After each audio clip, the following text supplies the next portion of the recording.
Well, ladies and gentlemen, as promised, I have a fantastic guest. I am so honored to have this gentleman on with us, Air Force veteran, and I'll tell you, there's so much he's done for the veteran community during and since his time. Mr. Bill Elmore is on with us, and among many accolades, he has worked famously with the SBA, the Small Business Administration, and has been a public policy expert for more than 50 years. Bill, thanks for joining us. And just for fun, because it's the Lima Charlie Show, I'll do a radio check. How do you read me? Over. I read you just fine, although I'm Air Force and it was a long time ago. And the call signals we used back and forth to each other usually included certain hand signals. Yeah, there you go. Yeah.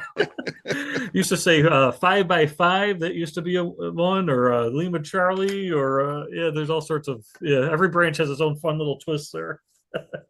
Well, Bill, thanks again for joining me. I met you through LinkedIn because you wrote so many pieces over the years, but one in particular just recently caught my attention. I reached out to you. You're so kind and gracious to respond. So I definitely want to talk about, you are the Encyclopedia Britannica of all things related to veteran policy and business, and we're going to get into all that. But before we do, let's take a time machine back a couple years to before you joined the service. Could you explain to our listeners why you chose to serve, or how you end up serving, and the branch and the specific field that you went into? I'm very curious about your origin story. If you could share that with us. Okay.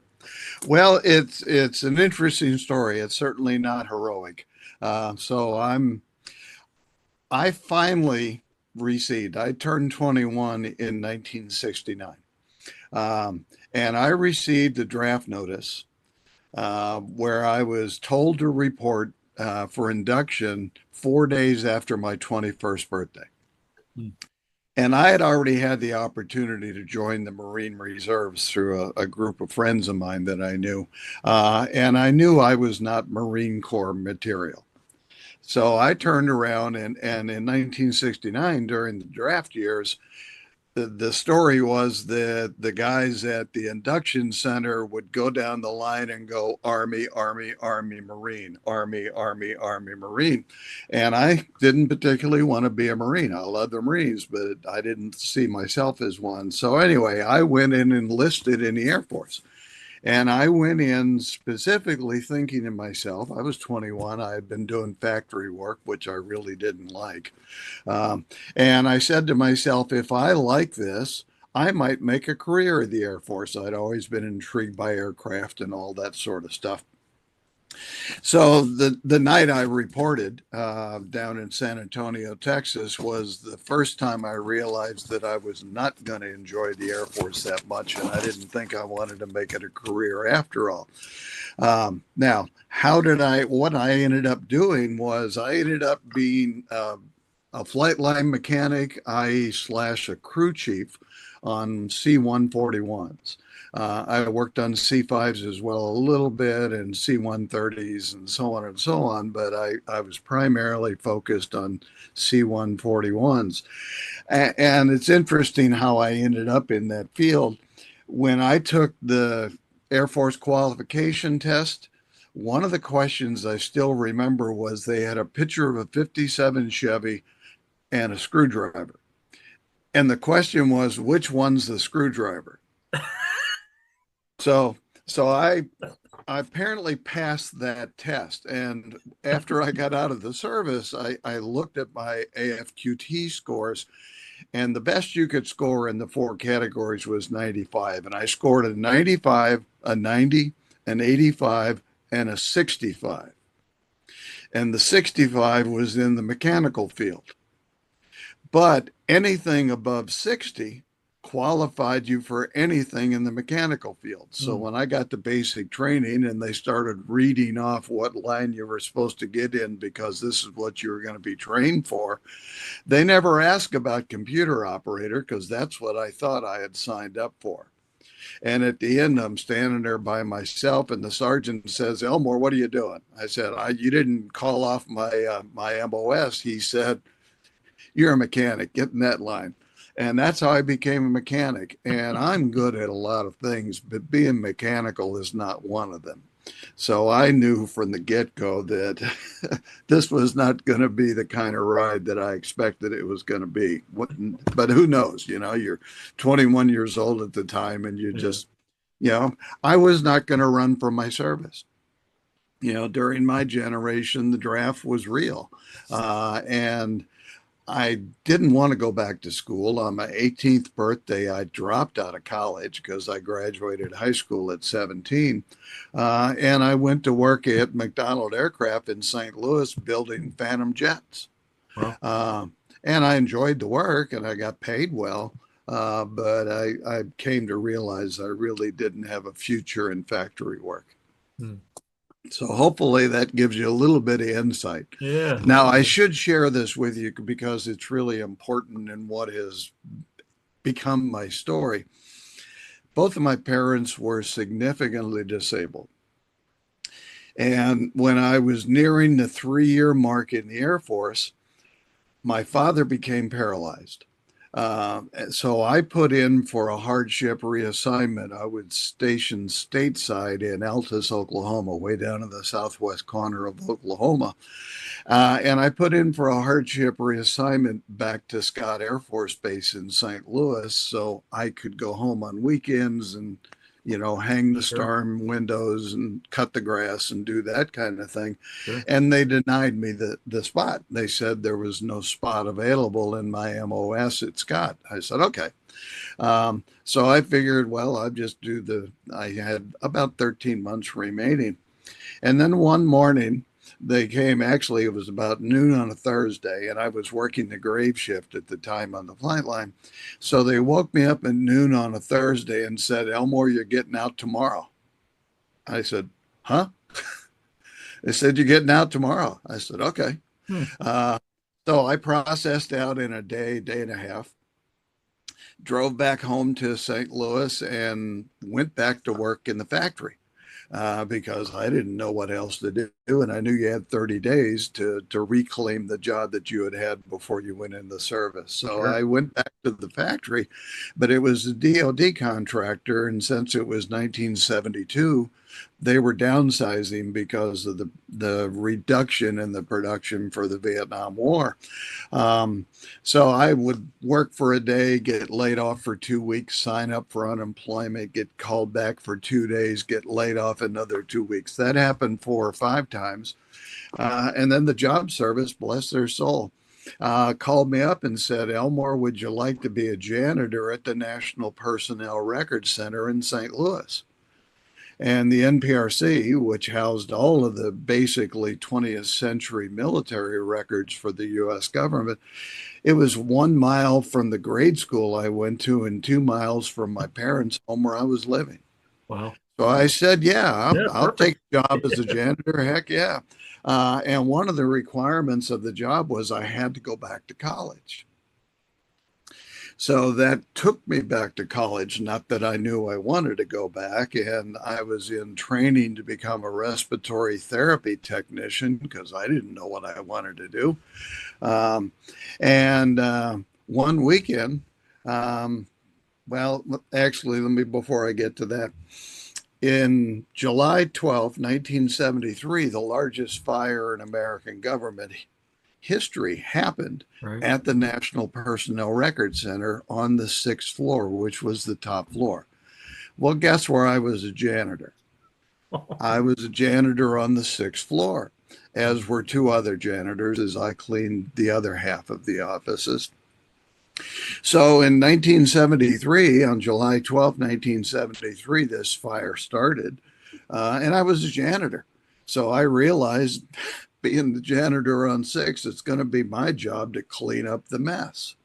Well, the next morning, I showed up back at work, or the next afternoon, um, and without getting into a lot of detail, 382 firemen, 42 fire departments, and 4 days later, they finally basically put the fire out. Um, and I realized that there was a lot more going on here than I was going to have to just worry about cleaning up with a broom or a wetback. Um, so, like everybody else that worked in the building that evening, I got interviewed by the FBI.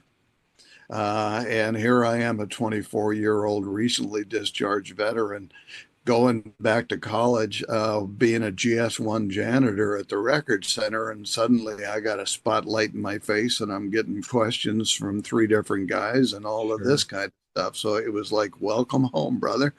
Uh, Gee. and then, and this is where I almost went to. Um, I finally quit that job at the end of October 1973 because I got my first job at a hospital in the St. Louis area to become a respiratory therapy technician trainee. 5 days later, I broke my leg in half playing rugby, Oh, jeez. uh, playing against the University of Illinois. So Mm. I went from NPRC, quitting, going to work at the hospital, setting a record for the shortest term of employment at the hospital, breaking my leg in half. And suddenly I was an unemployed, basically homeless veteran who had to move into the basement of my sister's house just to get by while I recovered from the broken leg. And that really was my introduction to the world of veterans. The last thing I ever intended to be was a veteran. I had not even thought about what it meant, let alone that there might be a career for me in working with veterans. But that broken leg caused me to hook up with a group of guys who started a self-help walk-in center in an old American Legion post in St. Louis called the Veteran Service Center. And we ran that Veteran Service Center for about 4 years, completely as volunteers and VA work study students. And then we all started graduating in 77. And I ended up as the guy who wrote most of the grants. And that was really the beginning of what became my policy focus, because over the 20 plus years that I ran our veteran service centers in St. Louis, we had about 15,000 veterans walk through the door. Wow. So we helped thousands of veterans secure employment. Yeah. That's how I started my work with veteran entrepreneurs, because anytime one of the guys walked in and said, well, I think I want to work for myself. Um, well, I would hand carry them literally down to the SBA district office, where I began to get to know some of the staff and help them access information and help them access the programs and so on that were available, limited, but available. And that's really where the whole veterans entrepreneurship piece came from for me. Was I became intrigued by the idea that the one best way veterans could make their own money was through self-employment and through small business creation. And then what I began to learn was how fallow the SBA base of services for veterans really were. Um, because as I matured and as I learned and as I began to create programs in St. Louis in the 1980s, because we started doing that in 1982, we created a Veterans Business Resource Council. And I was one of the incorporators of that. And then by the mid 1980s, we were doing seminars on veteran entrepreneurship programs. And we had people as far away as Texas driving up to St. Louis to go through a 1 day seminar. Wow. On franchising, for example, at the Carpenters Union Hall in St. Louis is where we did most of those. And then in 86, 87, when I was asked by SBA to put a program together, we did, called the Veterans Entrepreneurship Training Program. And in 2 years, we trained 198 veterans and family members from two different federal regions, because the river in St. Louis, the Mississippi, divides us from a separate federal region in Illinois. So we set precedent in those days, because I just said, I don't really particularly care where the veteran comes from, or the survivor or the spouse or the widow. Come on in. Yeah. And what happened was, and this is really, really critically important in how I decided entrepreneurship was what I was going to continue to work in. When we first announced that program in 1986 in the media in St. Louis, we had 1,300 inquiries from veterans for a program designed for 80. Mm. And we went, oh, Oh geez, boy, yeah. what is this? And the other thing that happened, which I think is still centrally important and SBA still doesn't do a reasonably good job with, we had more than 70 private sector Vietnam veterans come out of the woodwork. These guys were business owners. They owned accounting firms. They were banking presidents. These were guys that were in the economic system in St. Louis. Many of them knew each other professionally, but none of them knew that each other were Vietnam veterans. Because in the aftermath of Vietnam, you didn't put Vietnam service or Vietnam era service on your resume. Yeah. Everybody learned to hide that fact, and it took us a couple of decades to get past that. So it was all critical in the timing, but most important was 198 people that we had to choose, 70 plus private sector Vietnam veterans who were serious businessmen and a couple of women in St. Louis. And they gave us access to expertise. They opened doors for us. We had a banking committee, for example, that was run by a guy named Rob Harris. It was a volunteer committee made up of 6 or 7 St. Louis area banks. And these guys started competing for reviewing business plans drafted in the vet program so that their bank might be the one to provide the financing to veterans. It was a complete 180 degree away from everything we had learned prior to that. That the system, the government itself, really was pretty fallow in how it approached this stuff and really didn't engage in significant ways in supporting veteran entrepreneurship. So that's sort of the short version. Yeah. Oh, it's incredible, Bill. It's absolutely incredible. And you and I shared, we talked offline about, I had a personal experience as a small business owner with the SBA. During my time, I joined in the 90s. And when the attacks 9/11 happened, I had a small pizzeria and catering outfit here in upstate New York.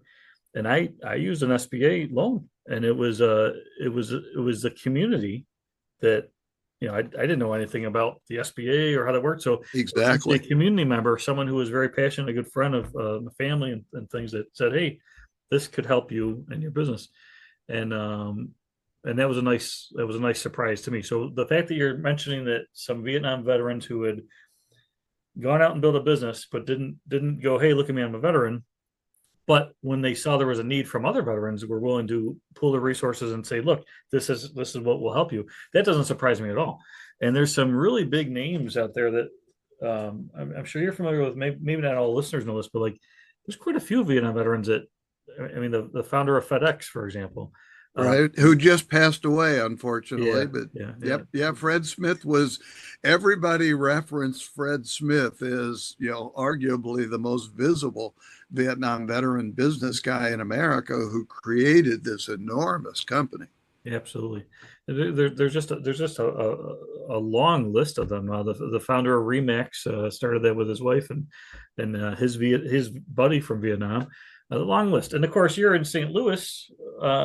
Can't miss. I believe that's Enterprise. Yeah, Enterprise. So for folks not familiar with that story, Jack Taylor served on the USS Enterprise. So when he left his service, he said, "You know what? I'm going to name this after So we all have this. You can leave the service, but there's always a part of you that you just want to incorporate into your day, and whether it's naming the business after something from the military. I've done that myself. My current business starts with Wilco because Roger Yep. Wilco. So there's a lot of funny things there, but what you hit on is so important. Other veterans love, and I'll say this: people who are successful financially and veterans who feel that they've got a good footing. We enjoy sharing knowledge with each other. We want to help each other. We want to say, Exactly. hey, I've seen that. I've gone down that path. Hold on. I got a map. I got a compass. I got I got a bunch of stuff that's going to help you. Yeah, call So call this guy, you know. yeah, so there's no surprise to me that the bureaucracy of the government putting a plan together wasn't as important. It wasn't as usable as just talking to other folks already out there that were more than willing to give you resources and connect people.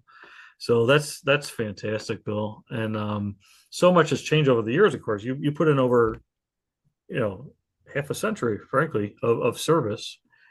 Right. So you've learned a ton. You've taught a ton. Um, Nowadays, it's sad to say that some of the same problems exist. Some of them, and maybe it's for different reasons and different catalysts. But what would you say nowadays? Like my time in the service was mostly with the National Guard, so a lot of folks that served in combat, at least since 9/11, an overwhelming majority of them were in the reserves or the National Yep. Guard.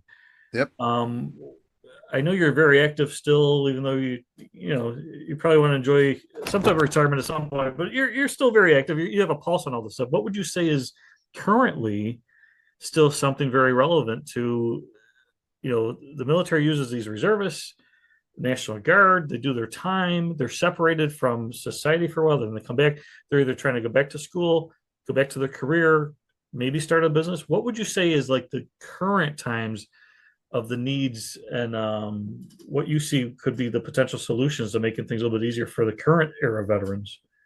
Well, I let me go back to I'm kind of an amateur historian. You probably aren't aware that Herbert Hoover was my fifth cousin, for example. Oh, wow. So when you work 12 years in DC like I did towards the end of my career, um, getting around DC on the weekends is almost impossible. The traffic is just so awful.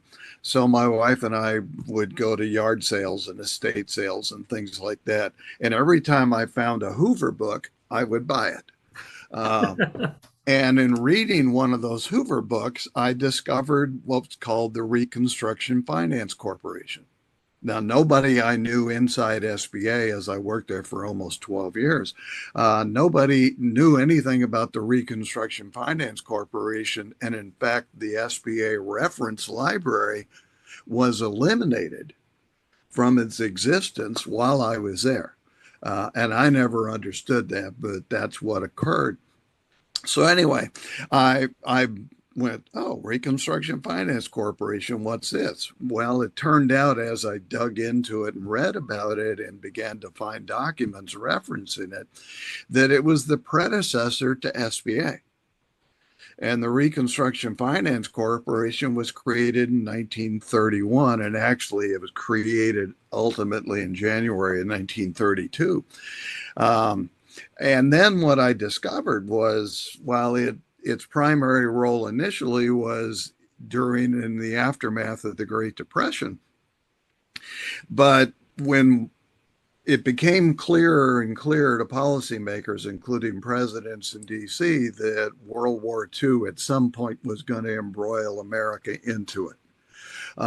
So the Reconstruction Finance Corporation became a centerpiece in how America began to prepare for World War II economically. Now, obviously, we're still in the throes of different versions of the Depression that went on for literally a decade plus. But I'll read these off to you so you'll know. So in World War II, the Reconstruction Finance Corporation created the Metals Reserve Company, the Rubber Reserve Company, the Defense Plant Corporation, the Defense Supplies Corporation, the War Damage Corporation, the U.S. Commercial Company, the Rubber Development Corporation, and the Petroleum Reserves Corporation. Wow. So all these subsidiaries were created as a part of RFC. And what they did, for example, the Rubber Corporation, they helped start more than 400 small businesses around America to figure out how to supply ourselves, if nothing else, with synthetic rubber. So government policy played a huge role in World War II, and the Reconstruction Finance Corporation was the primary vehicle for how that policy was developed and utilized. Hmm. And then World War II ended, the RFC basically shut down. And then it kind of operated because it had a lot of loans and all these other responsibilities still in existence in the American economic system. So they operated basically to take care of all of that stuff.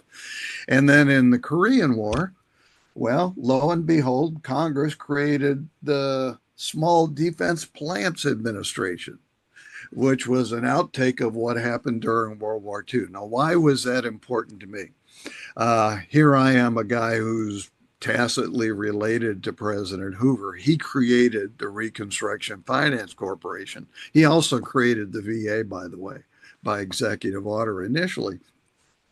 So the more I began to read about this, I became more and more interested in where did the authorities come from for small business contracting, small business financing, wartime production in America, including the Defense Production Act, which dates back to, I believe, 1950.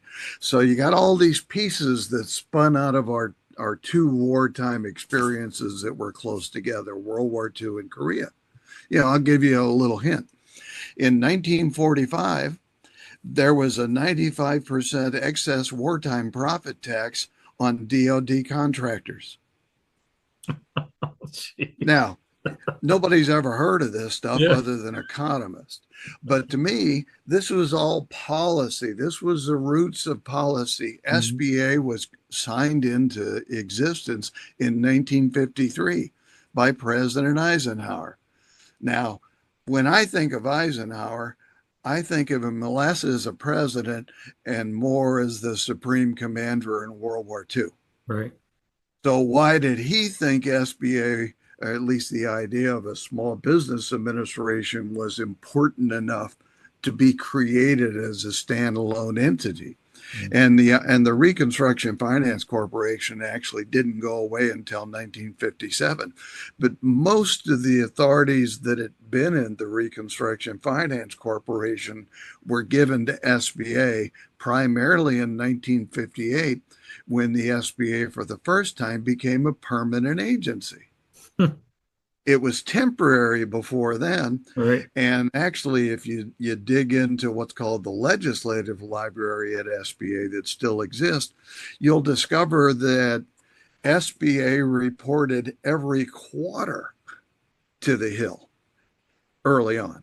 So it wasn't an annual report. It was every 3 months SBA had to tell Congress what it was doing to implement the authorities that it inherited from the Reconstruction Finance Corporation. Wow.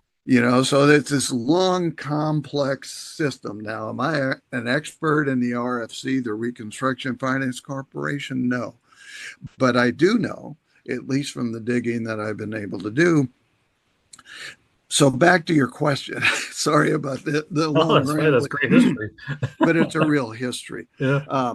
So the 1944 GI Bill, which arguably can date itself back to the Bonus March and the American Legion's involvement with that and a lot of other things politically, in 1944, the GI Bill was signed into law. Well, the GI Bill in 1944 and then the 1952 GI Bill that came along for the Korean era both contained small business loan guarantees and small business loan insurance. SBA utilizes small business loan guarantees. SBA does in the range of 3,000 loans a year to veterans. Well, the GI Bill in 1947 guaranteed just short of 80,000 small business and farm loans to veterans. About 20% of the loans that the VA guaranteed or insured for those generation of veterans were for rural businesses, including farms and farming and implements and all of that sort of stuff. So you got this huge history of VA playing a primary role in the GI Bill of financing to veterans when they come home and decide they're entrepreneurial. And most of those loan authorities, by the way, had a 10-year delimiting date, if you know what that means. Now, what happened was by 1974, when my generation of veterans was coming home, or it had been home for a few years, my Vietnam era generation, 9 million strong, well, the VA managed to guarantee two small business loans in 1974 for veterans. Jeez. So we went from 80,047 to two in 74. Wow. So it was a reflection of the times. Yeah. It was a reflection of the unwillingness of Congress, arguably, because Congress rescinded the Small Business Lending Authority at the VA in December 1974. Well, guess what else happened in 1974? Congress told SBA to provide special consideration. That is still in the statute. That is still in the Small Business Act. Veterans are the only population of Americans with that significant special designation in the Small Business Act. There is no specific designation that mirrors that for women or minorities or people with disabilities or any other population of American citizens, all deserving. But the only one that's written into the Small Business Act is veterans. Now, if you go back and you dig a little deeper, you'll find out that the report language that came out of the House side of the legislation that was passed in 1973 called for special preference for veterans in SBA. Not special consideration. That's the language that came out of the committee that was formed because the House and the Senate versions of the Small Business Act back in those days had differences like they do every year. So they had to reconcile the differences and they settled on special consideration. So that was 1974, the same year the GI Bill small business loan authorities went away at VA because Congress said they're fallow and you're not using them, so we're going to do away with them. So we went from 300,000, actually, I have the numbers. It was more than 300,000 small business and farm loans provided by the VA to entrepreneurial veterans, urban and rural, across America in the first 30 years of the GI Bill. The last year of the GI Bill, 2. So welcome home, my generation. Oh, so that began for me. Now, this is 1974. This is the same year I started. I'll get it. Excuse me.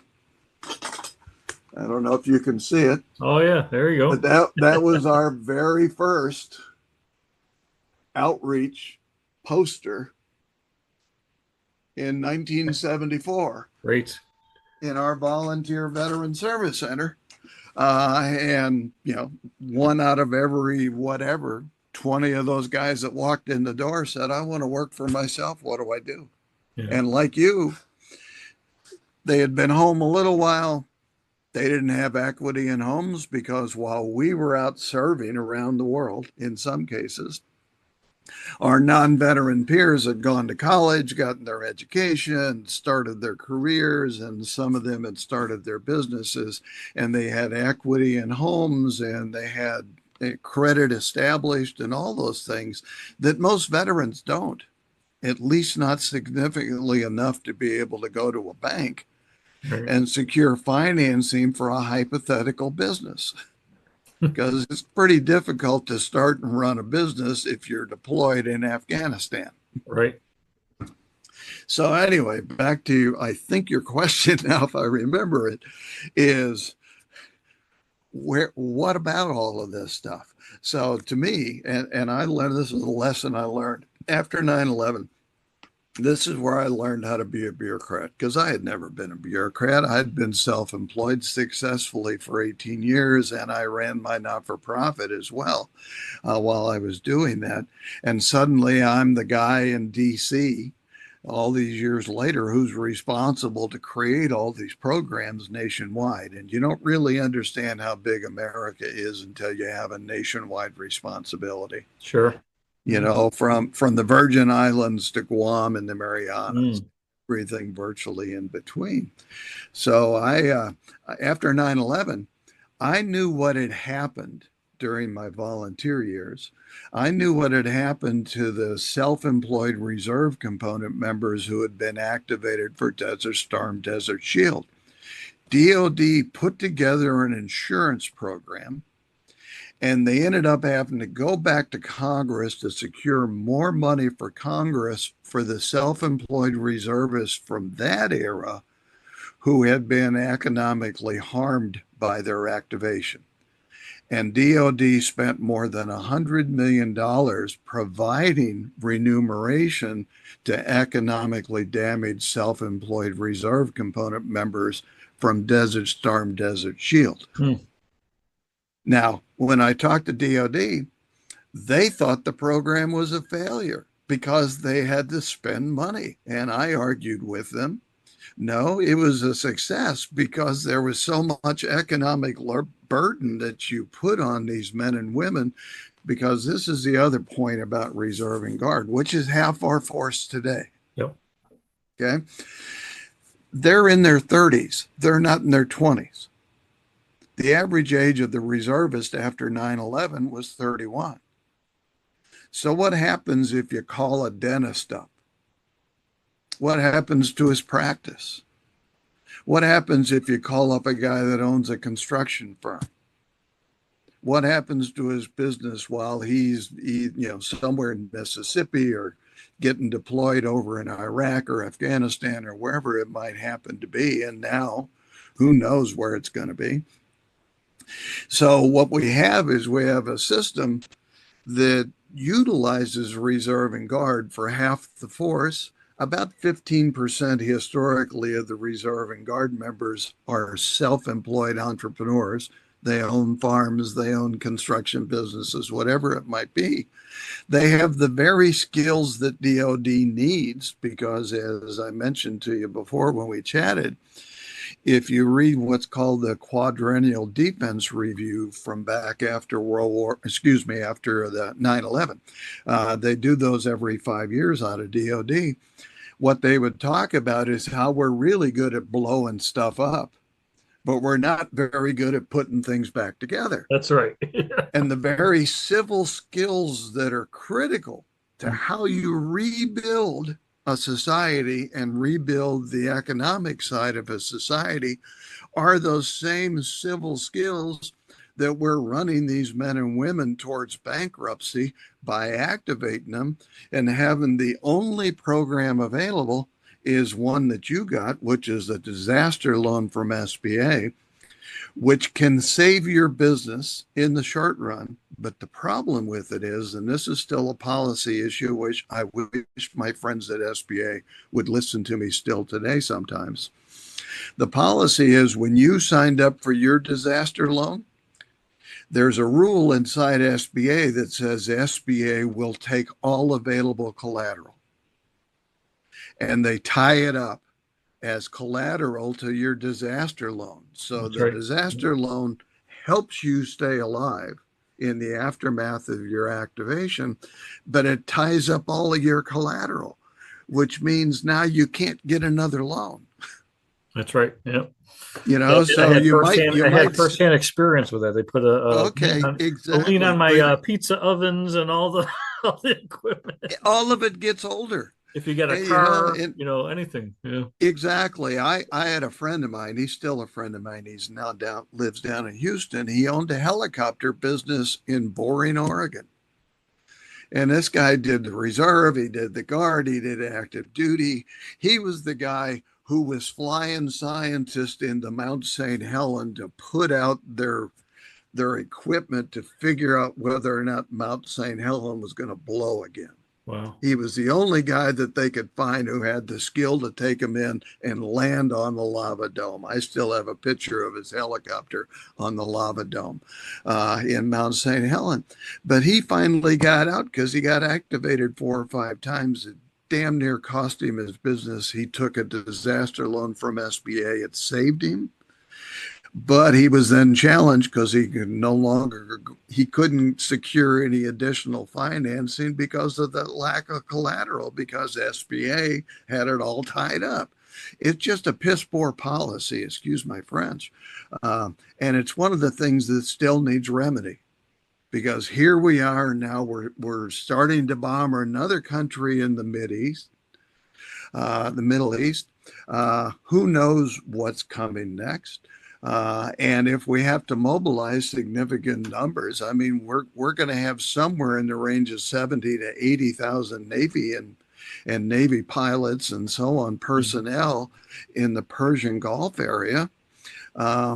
And how many of them are going to be reserve and guard members? I have no idea. Yeah, yeah, it's overwhelming to think about because, as you know, history repeats. So I think about my time. I've been out almost 20 years now, Yeah. and I think about my father's time. Every generation. You look at this repeating. So Yep. I guess for our listeners' sake, Bill, Yes. if we have folks listening now that are self-employed and still one way or the other still part of the military reserves or what have you, what do you think some of those folks should look for resources, if nothing else, just to have like a battle plan, right? Like a what if scenario battle plan. What are Right. some of the ideas or suggestions resources you'd suggest that they get more familiar with? Because as you just properly articulated throughout history, unless someone goes out of their way to tell you something, it's kind of hard to know these things, right? So Yes. this is our opportunity to share with people that don't know what they don't know. What would you recommend they do to get more familiar with some things that may be helpful to them and their families? Well, actually, I think there's two things, and remind me, and I'll go back to the second one in a minute.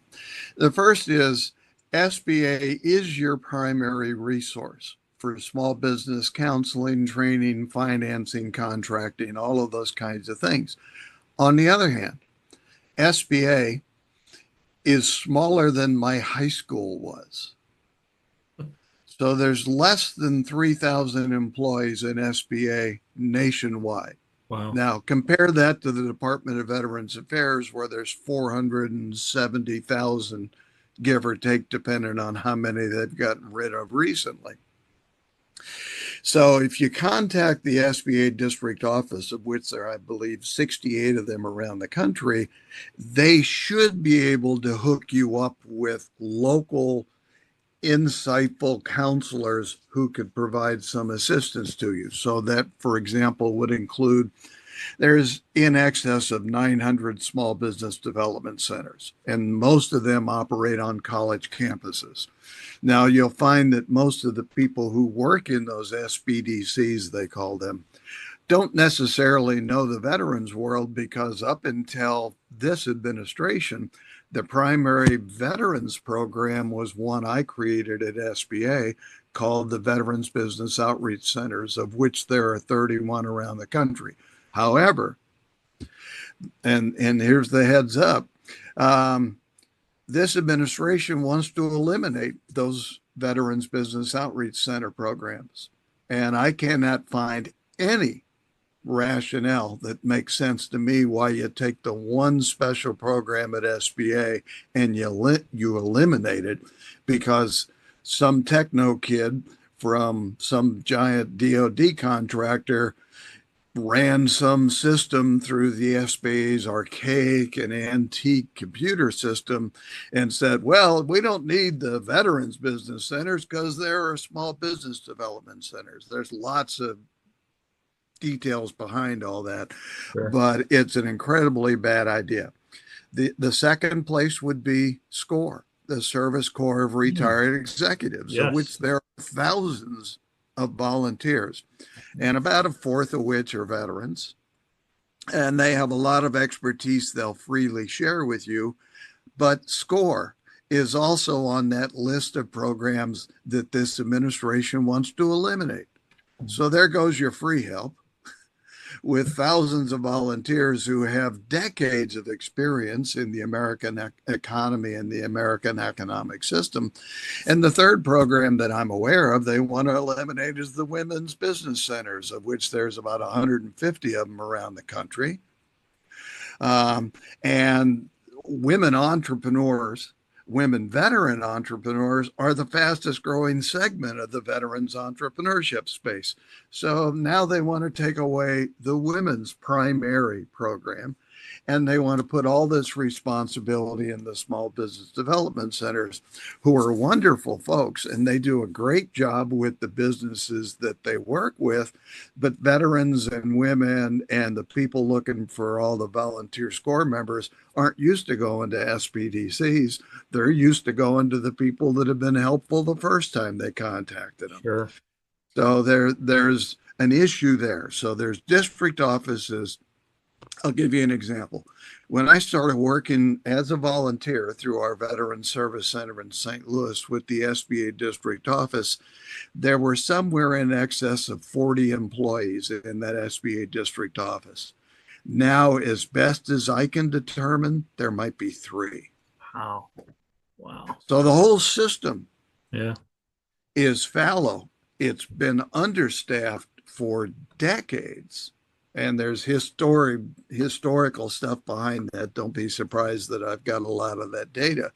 But the bottom line is SBA has this enormous authority and enormous responsibility in the Small Business Act, but it lacks the bandwidth to implement most of it, including, I would suggest to you, the special consideration requirement for veterans. Until I started raising this and making people aware that special consideration has been in the Small Business Act now for 51 years for veterans.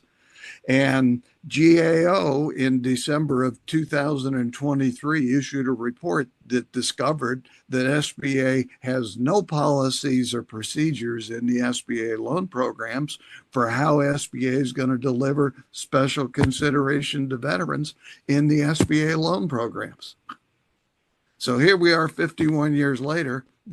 And the rule still isn't there that says to SBA and its partner organizations, here's how you engage this community, and here's how you provide special consideration, or if you use a report language, special preference to veterans. Right.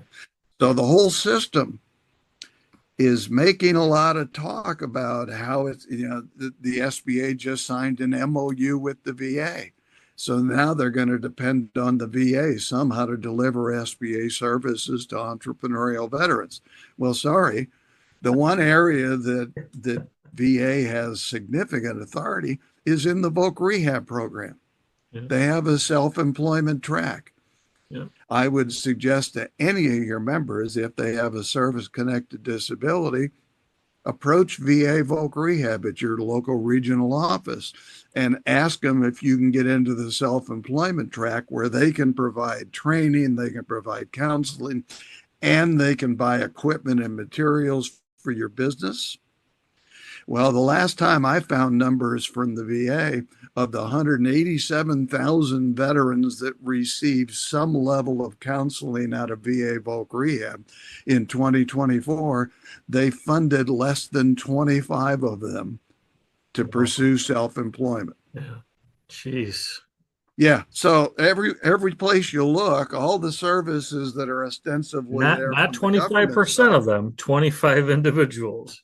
Yes, 25, less than 25. Unbelievable. And you can't even find a number. I just asked. I was just up in DC a couple of 3 weeks ago for a conference for an organization I'm a founder of from 35 years ago.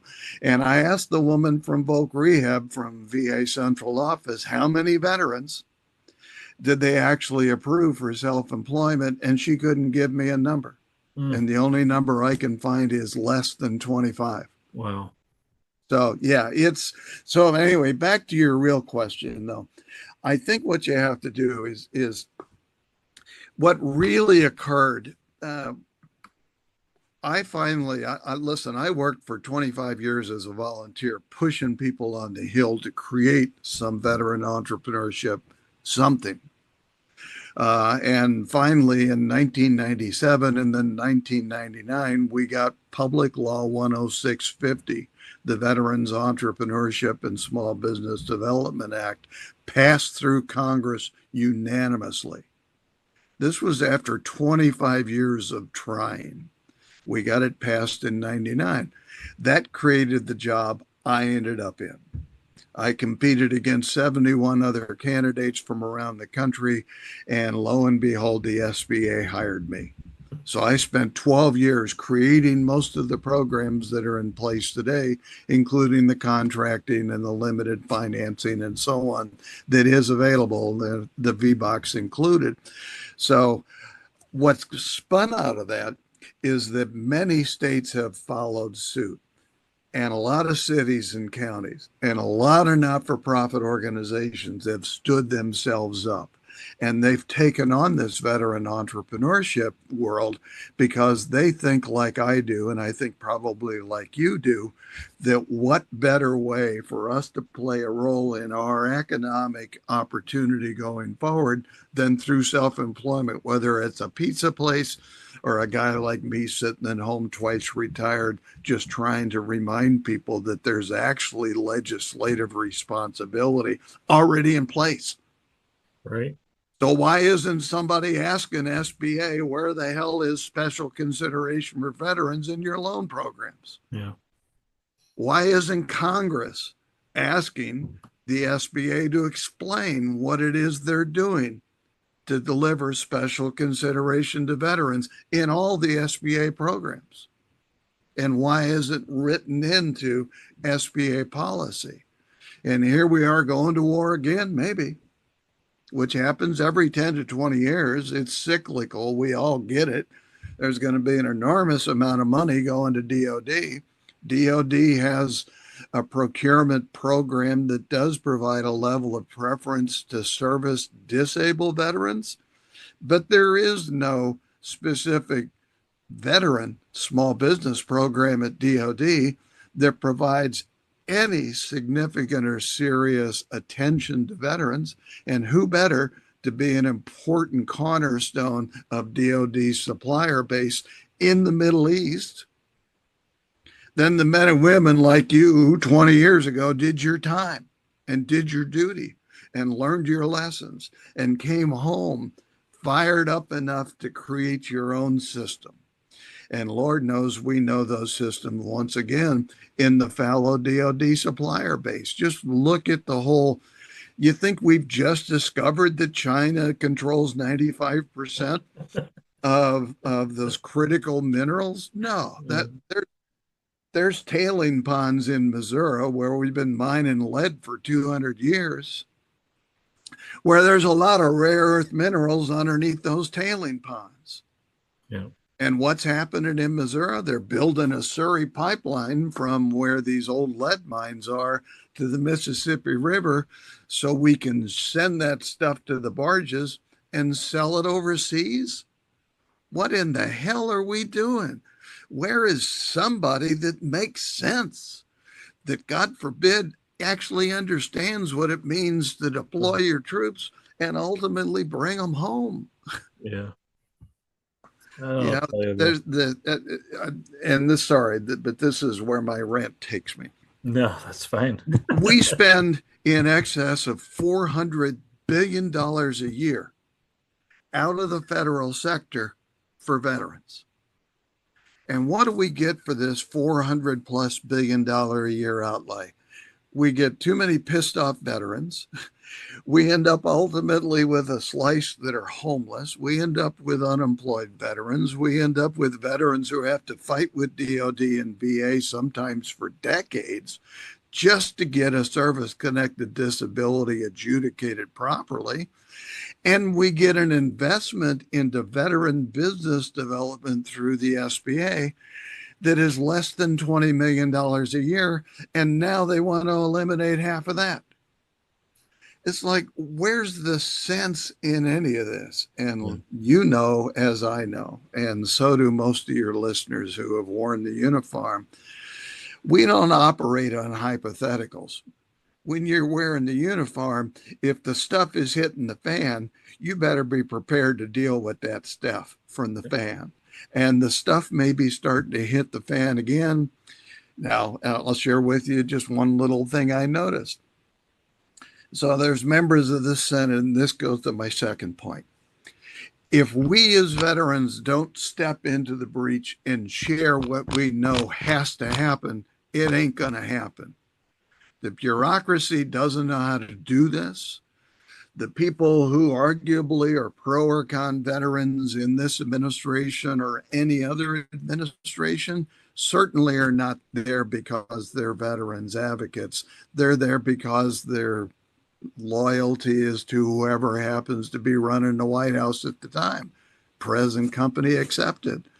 So if we don't fill that gap, if we don't talk to our members of Congress, if we don't contact the Veterans Affairs and the small business committees, if we don't go to the Appropriations Committee members that happen to be from our states, if we don't talk to the men and women who serve on the Armed Services Committees in the House and Senate, we're going to end up with this cluster again that's just going to replicate that same history you referenced earlier, to where you could get a disaster loan from SBA that tied up what equity you had or what collateral you had. You know, why aren't we, for example, as a policy, why aren't we arguing for reinstating small business and farm lending in the GI Bills? Why in the ranking system, the rating system that our government, our federal government calls the Community Reinvestment Act, if a bank wants to expand or purchase another bank, they get examined for what are called CRA credits. Well, guess who CRA doesn't provide credits for? Lending to veterans. CRA does provide credits to banks for lending to women and minorities and SBA loans. But we don't know how veterans are doing when they go to the banks and ask for collateral or ask for a loan based on their lack of collateral or credit. Yeah. Well, so there's this whole system. Sorry, go ahead. Well, there's one other detail that I don't want to not fail to bring up. Another issue with people that get deployed is that you're out of the country, and just like any loan at all, you go to a bank to buy a mortgage or a car loan, definitely a mortgage and business loans. They want not only do they want your collateral and credit and all that stuff to work out, but they want to see multiple years of tax returns. Yeah, and there are many service members that if you spend an entire tax year out of the country, you might not have had that. And if you do, it's certainly not going to mirror what your civilian job for the most part would have shown. So, that's another issue that best run into. Let's say they have a really good job at an accounting firm or a factory job that pays more than their military pay. And then they have a year of decent income. Then they're a year overseas where it's less income or not reported because it was, whatever. Either way, just understanding that that's the reason why someone doesn't have what seems like standard application details. There's got to be an accommodation for that, because otherwise you're just denying the loan based on some arbitrary rule. Well, and I would suggest to you, and I wish somebody in SBA would talk to me about these things, because I'm more than willing to share with them. So in 2007, I helped SBA create a special loan program called Patriot Express. Yes. Which unfortunately, now, and it provided, longer, the latest numbers I've seen, there was about $800 million in financing that we got into the veterans community, and SBA eliminated the program for unknown reasons. And this was after I had left, because I left in 2012. So anyway, I designed that program with a lot of people in the capital access operation inside SBA, based on history and based on experience and based on knowledge of the community. And one of the elements of that program, I got turned down 5 times by the Office of Management and Budget on that loan. I finally got it on my 6th try. 6 different times I had to push up through the administrator's office and get somebody to go to OMB and do all this stuff. One of the elements we had designed in that was, if you happen to be a reserve or guard members and you got activated and you had an SBA 7A or 504 loan, or arguably even a micro loan, then SBA would buy that loan back for the bank, and it would become a direct loan from SBA then, disaster loan like yours was, a direct loan. which meant SBA serviced it. One of the authorities in the Small Business Act instructs the SBA that they can waive payments for the period of time you're activated.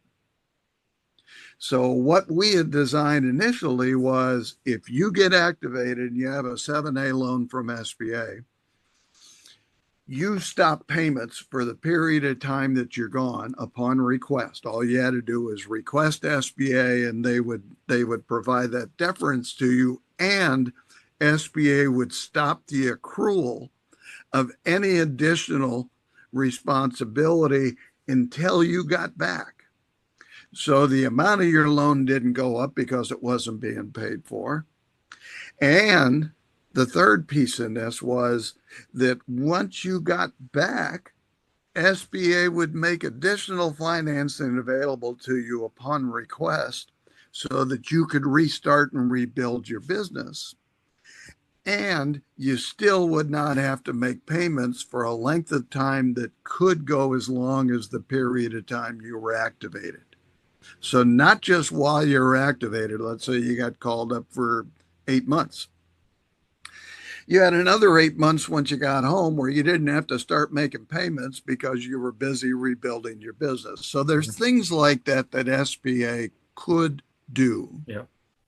Practical. And Congress arguably could do this because I'll share with you a real history. The Military Reservist Economic Injury Disaster Loan, what we called Mr. Idle, is the loan program designed for activated reservists that my friend who owned the helicopter business in Oregon utilized. That was designed by a Democratic member of the Senate Small Business Committee. I won't mention their name, but we substituted that design for a worse design that was in the draft that I helped draft in what became Public Law 10650 that I mentioned earlier, because I ended up as a guy who drafted much of the language in there, all as a volunteer. When I was doing that in 1997, 98, 99, the last thing I ever thought about was going to DC. I was successfully self-employed, helping veterans get their records out of the National Archives. That was my business for almost 18 years. So there's a lot of nuance and detail like that. If you've got expertise inside SBA that understands the history, that understands the authority, understands why the authorities were created, and understands how to apply them to the existing program structures that are inside SBA right now. And if you take that special consideration authority, you can use that authority to do that. I've argued and suggested that SBA could create a procurement numerical goal program at DOD today based on that special consideration authority. They don't need Congress to pass another law. They've already got the authority. They could do the same in the loan programs if they chose to. And if they asked me, I would share with them why I think those kinds of parts of a program like that would actually make sense and hopefully make a difference to the men and women who step up and defend America, because somebody's got to. Yeah. Well, I definitely support that. Who knows? Maybe someone's listening to this and will give you a ring. I hope so. Yeah. Listen, I know the stuff that I'm putting out on my LinkedIn page is being tracked by people at SBA.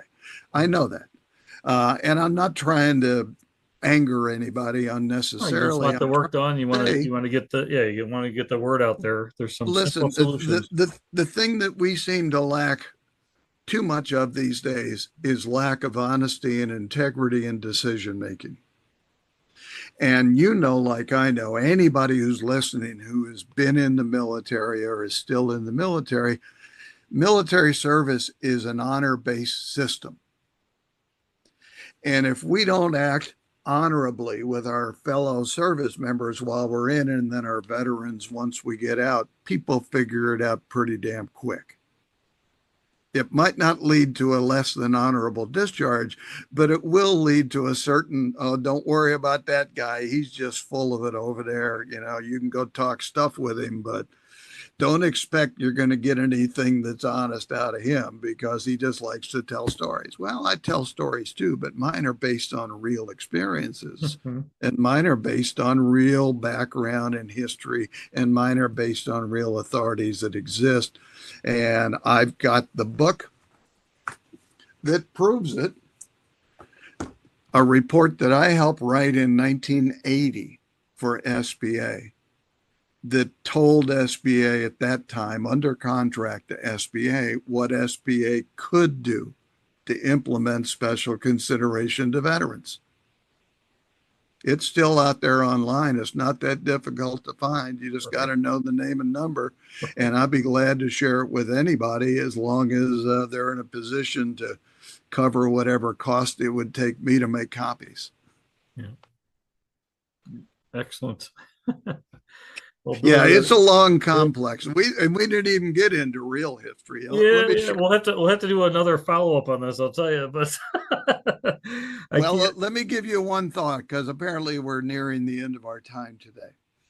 So the people who served during the Revolutionary War, okay, what happened in response after we won our independence from England? Well, those men and women had grants of land, and depended on what your rank was and the length of service and all that sort of stuff went into it. But the whole 40 acres and a mule and all of that old history stuff.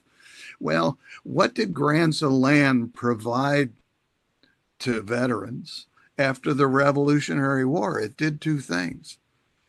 It gave them the opportunity to create their own business, and it gave them the vote. Two central tenets of America. America itself is an entrepreneurial experiment. And we're having some interesting nuance going on in that experiment these days, probably better left unaddressed for now. But it also gave us the vote. So America has been from the very beginning an entrepreneurial endeavor, and veterans have played a central role in that from the get-go.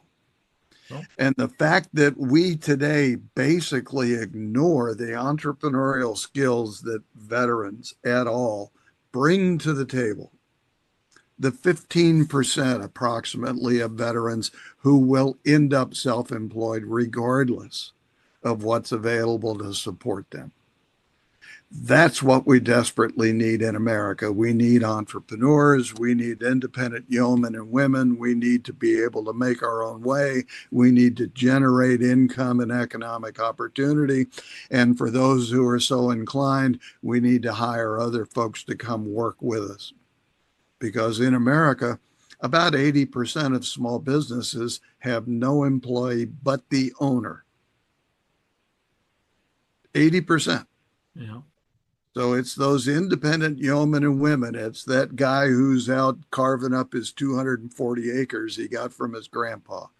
It's guys like you that said, I'm going to do a pizza thing when I get home because I like pizza. Okay. That's what America needs. The bigger the businesses in America these days, it seems the less we get for the money we give them. Yeah. Well said, sir. You are a wealth of knowledge. I really appreciate the extra time on this subject.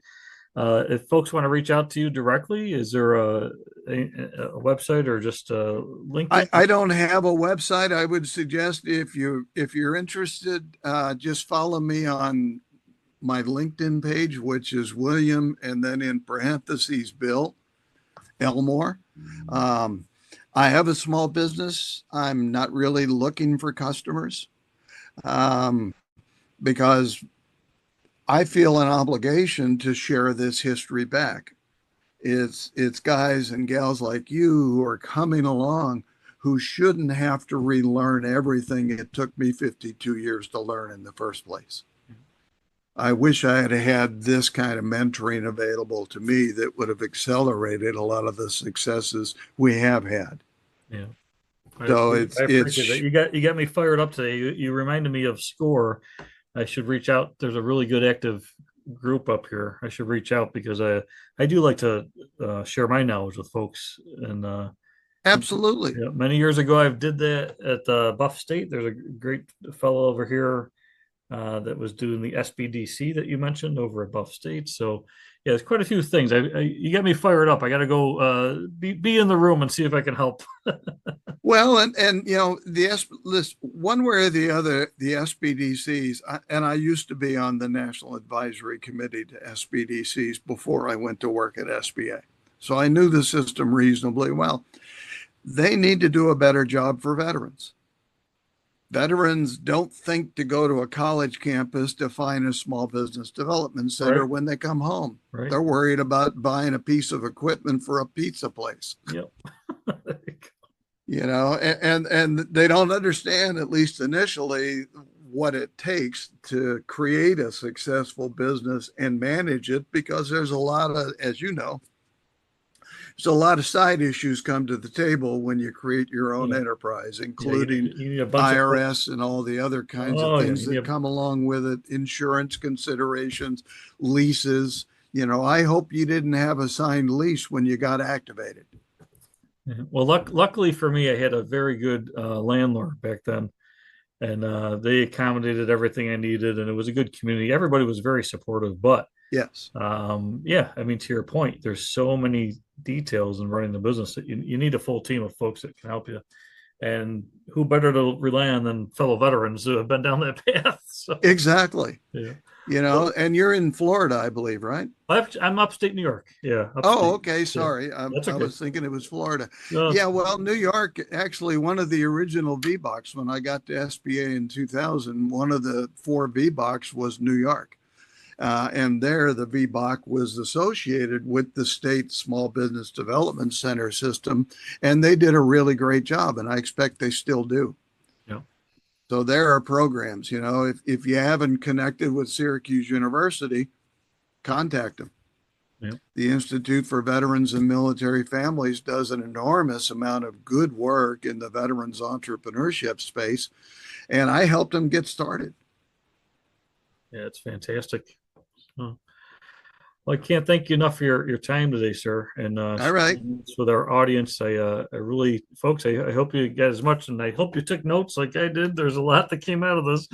But I'm sitting here with Air Force veteran and just complete awesome veterans advocate, Bill Elmore. So check him out online if you'd like, if you're so inclined, and then think about what he mentioned and maybe how you can get involved in your community, and look out for fellow veteran business owners or entrepreneurs, folks seeking to do that. So thank you again so much, sir. And I really would like to do this again. There's so much to cover and so little time. So we'll have to have a 2-parter maybe down the road.